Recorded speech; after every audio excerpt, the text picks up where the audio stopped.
इस धारावाहिक की घटनाएं और पात्र काल्पनिक है। इनका वास्तविक जीवन से कोई संबंध नहीं है।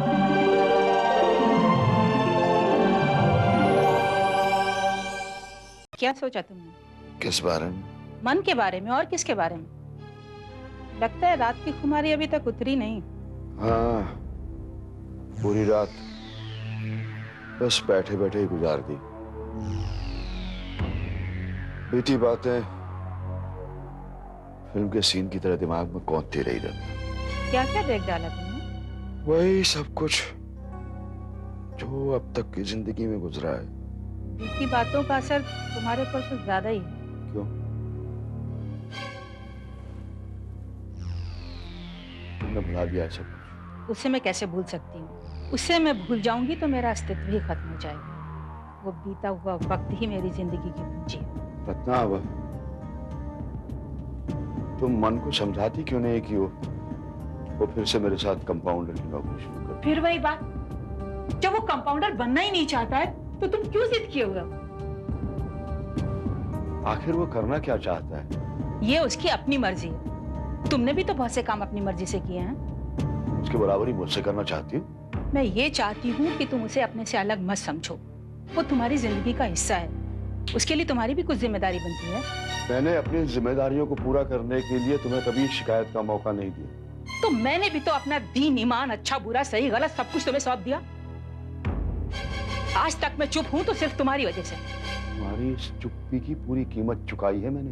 तुमने अगर कुछ दिया है तो उसके बदले में मुझसे बहुत कुछ लिया भी है। और अगर अब तुम ये सोचते हो कि ये लेन देन का हिसाब बराबर हो जाए तो वो नहीं होने वाला। ये तो जिंदगी भर यूं ही चलेगा। और अगर ये नहीं हो सकता है तुमसे तो बताओ मुझे। मैंने आज तक तुम्हारी किसी बात के लिए इनकार किया है? फिर क्यों मन को ऐसा जवाब दिया तुमने? एक बेटे के नाते मैंने उसे समझाने की कोशिश की तो ये मेरी गलती है। कितनी बार कहा है मैंने तुमसे कि वो जवान लड़का है, उसका खून गर्म है। तुम बाप का रिश्ता तो निभा सकते हो लेकिन बाप की तरह उसे फटकार नहीं सकते हो तुम। चुप क्यों? बोलो, क्या सोचा तुमने? वही जो तुम चाहती। चलो, तुम इस फैसले पे तैयार तो हुए। समझो कि अब अकला गई है तुम्हें। क्या मतलब है तुम्हारा? सिर्फ यही कि आज से जो कुछ भी तुम्हारा है वो मन का। मेरा क्या रह गया? मेरे हिस्से में तो कुछ भी बाकी नहीं रहा। एक भी चीज नहीं जिसे मैं अपना कह सकूं। ऐसा क्यों कहती हो कुंती? मेरे जीने का एकमात्र सहारा था मेरा बेटा का, वो भी मुझसे छीन लिया गया। प्रभु, मेरा सब कुछ खो गया, सब कुछ। सब कुछ खोकर भी अपने लिए भी तो जीना पड़ता है। ऐसी जिंदगी से क्या फायदा प्रभा, जहां कोई उम्मीद ना हो, कोई आस ना हो। अब तुम्हें कर्ण को बुलाकर अपने लिए जीना होगा कुंती। मैं नहीं जी पाऊंगी प्रभा।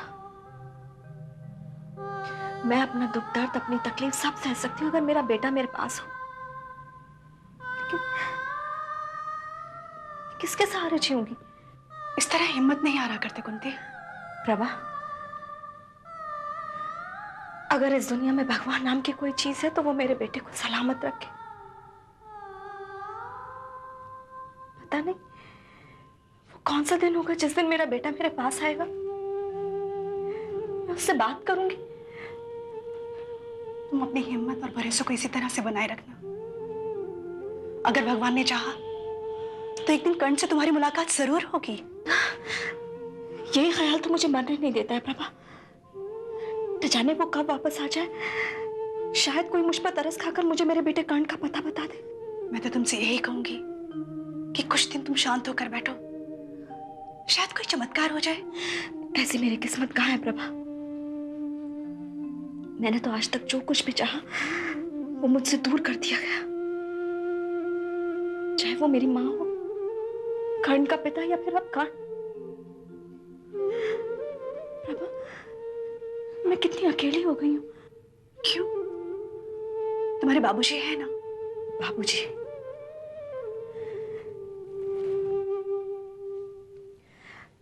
बाबूजी होकर भी कहाँ है प्रभा? उन्हें तो अपनी बेटी से कोई मोह ममता ही नहीं, लेकिन फिर भी रिश्ते के नाम पर एक वही तो है जो मेरे अपने हैं। इस पूरी दुनिया में कोई भी एक अपना कहने वाला हो ना, तो एक विश्वास सा बना रहता है।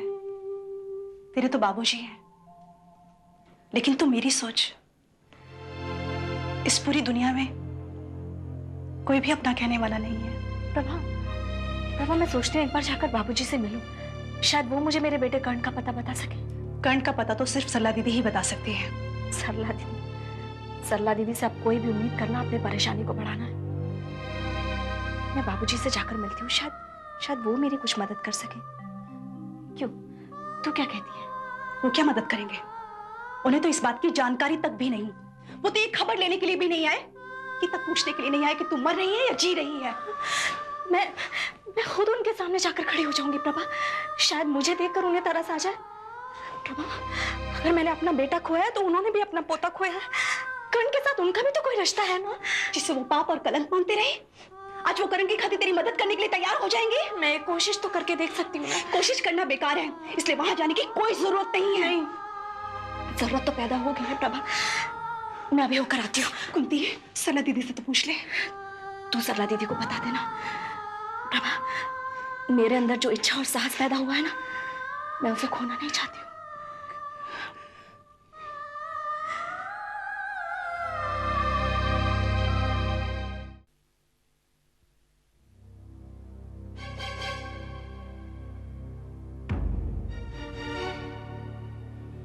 प्रभा, कुंती कहाँ है? सरला दीदी, वो तो अपने बाबूजी से मिलने गई है। क्या? जाने से पहले उसने मुझसे पूछना भी जरूरी नहीं समझा? सरला दीदी, आप तो जानती हैं कि कुंती के सर पर कर्ण को लेकर एक अजीब सा जुनून सवार है। फिर उसके मन में जो कुछ भी आता है वो किसी की सुनती कहाँ है। वो अपने उस बाबूजी की मदद लेने गई है जो उसकी परछाई भी देखना पसंद नहीं करते। मैंने उसे रोकने की बहुत कोशिश की थी, लेकिन उसका कहना है कि शायद उसके बाबूजी कर्ण को लेकर उसकी कोई मदद कर सके। गजेंद्र और कुंती की मदद करेगा? अगर उसने कुंती की मदद की होती तो आज उसकी जिंदगी की ये हालत नहीं हुई होती। वो तो एक उम्मीद लेकर गई है। उसे उसके बाबूजी से कुछ नहीं मिलने वाला। अगर मिलेगी तो सिर्फ गालियां और नफरत। आप भी तो उसकी कोई मदद नहीं करना चाहती। प्रभा, आज तक मैंने जो कुछ भी किया है या कर रही हूं, उसमें कुंती की भलाई है। अगर वो इस बात को नहीं समझ पा रही तो मैं क्या करूं? उसे ऐसा लगता है कि कर्ण के बिना उसका सब कुछ खत्म हो गया है। वो अपने हाथों से अपनी मुश्किलें बढ़ा रही है। ऐसे में उसे अपने बाबूजी के पास जाने की क्या जरूरत थी? कुछ भी हो, है तो वो कुंती के पिता ही ना। मुश्किल में इंसान अपनों के पास ही जाता है। वो इंसान नहीं, जानवर है, और मुझसे बेहतर उसके बारे में कौन जान सकता है। कुंती अपने जिम्मेदारी पर गई है, कहीं कुछ उल्टा सीधा हो गया तो? सरला दीदी, आपको किस बात का डर है? कुंती को वहां अकेले नहीं जाना चाहिए था। अगर वो मुझसे बताकर जाती तो मैं किसी को उसके साथ भेज देती। लेकिन अब तो वो जा चुकी है। अब मैं क्या करूं? अब मुझे ही जाना होगा। पता नहीं उन दोनों में क्या बात हुई होगी। वो तो हमेशा नशे में धुत रहता है। कुंती बता रही थी कि वो तो आपको भी भला बुरा कहने से नहीं चूकते। उन्होंने कई बार आपका भी अपमान किया है। मुझे अपमान सहने की आदत हो गई है। हम सामाजिक कार्यकर्ताओं के जीवन में ऐसे वाकयात तो होते रहते हैं। अगर कुंती के बाबूजी ने कर्ण के पिता के बारे में पूछा तो क्या वो उसका नाम बताएगी? प्रभा, अगर कुंती को बताना होता ना तो कब की बता चुकी होती। पता नहीं क्या सोचकर गई है। उसका बाप तो दुर्वास है और गुस्से में होश खो बैठा है। मुझे तो डर लग रहा है। सरला दीदी, आप जल्दी जाइए। हाँ, तुम आश्रम का ख्याल रखना। मैं अभी होकर आती हूँ। जी सरला दीदी।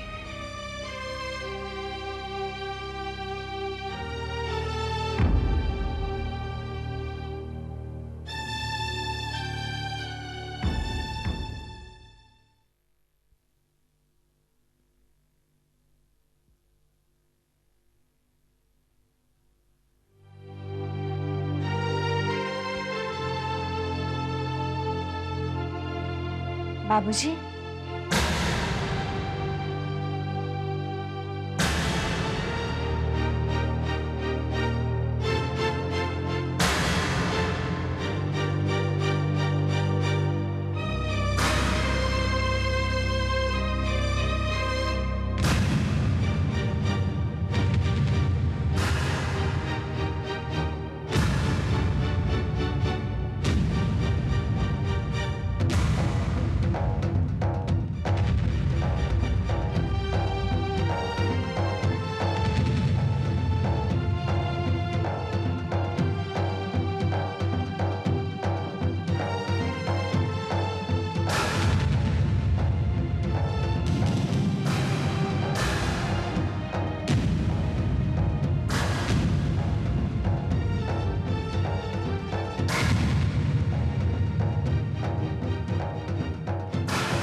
छू मुझे।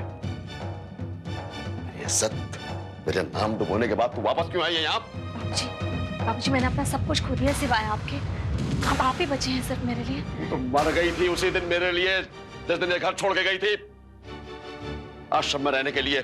बाबूजी मैं जानती हूँ आप मुझसे बहुत नाराज है, बहुत नफरत करते हैं, फिर भी मैंने आपसे मिलने की जरूरत महसूस की। बाबूजी मुझे आपके सहारे की जरूरत है। तो काला मुंह लेके यहाँ चली कैसे आई? काला कैसे?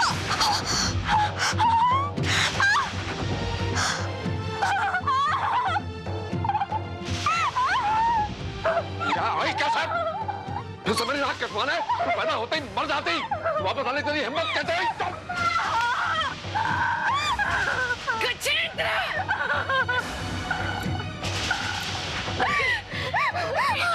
हे भगवान! इस तरह अपने बेटे को कोई लहू-लहान करता है क्या? अच्छा, तो तू इस कोठे वाले को भी अपने साथ लेकर आई? गजेंद्र! तुम लोग यहाँ आए कैसे? ये घर कुंती का भी है।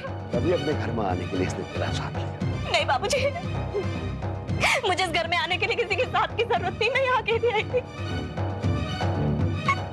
क्या बाबूजी मैं आपसे मिलने के लिए नहीं आ सकती? मैं आपकी बेटी नहीं हूँ क्या? ये बेचारी क्या सोचकर यहाँ आई थी और तुमने इसे क्या दे दिया? मुझे डर था कहीं तुम ऐसी हरकत न कर बैठी, इसलिए पता चल गई मैं कुंती के पीछे यहाँ आ गई। बाबूजी आपको जो कुछ भी करना है कर दीजिए, मुझे मार डालना चाहते तो मार डालिए, पर मेरी बात तो सुनिए प्लीज बाबूजी।